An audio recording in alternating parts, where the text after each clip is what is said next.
দেখানোর সুযোগ নেই। বিশ্বকাপে এমন বাজে পারফরমেন্সের কারণে সাকিব শান্তরা দেশে ফেরার সঙ্গে মারতে গিয়েছিল তাদের একদল ভক্তরা।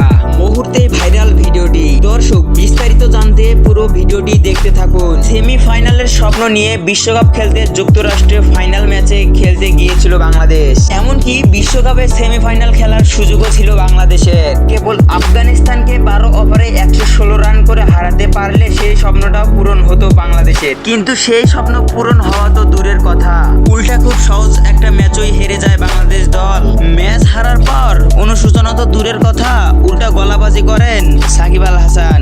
সাকিব আল হাসান বলেন, 6 ম্যাচের মধ্যে 3 ম্যাচ জিতেছি, এটাই তো অনেক। সুপার 8-এও উঠেছি, বাকিগুলো তো বোনাস। সেমিফাইনালে ওঠার জন্য আফগানিস্তানকে হারাতে অন্যতম চেষ্টাও করেনি বাংলাদেশ ক্রিকেটাররা। আর তাই তো বাংলাদেশ বিশ্বকাপ যাত্রা শেষ হওয়ার পরপরই সামাজিক যোগাযোগের মাধ্যমে ক্রিকেটদের এয়ারপোর্টে নামার সাথে সাথে জুতা মারার জন্য প্রস্তুত হয় ভক্তরা।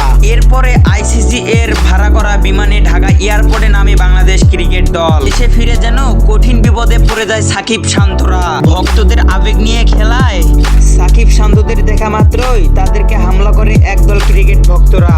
আর সেই ভিডিওটি মুহূর্তে ভাইরাল হয়ে যায় সামাজিক যোগাযোগের মাধ্যমে। তো দর্শক, সেমিফাইনাল খেলার জন্য অন্যতম চেষ্টা না করা সাকিব শান্তর এমন আক্রমণ কেমন হয়েছে তা অবশ্যই জানাবেন আমাদের কমেন্ট বক্সে। এবং আপডেট নিউজ পেতে এখনই আমাদের চ্যানেলটি সাবস্ক্রাইব করুন।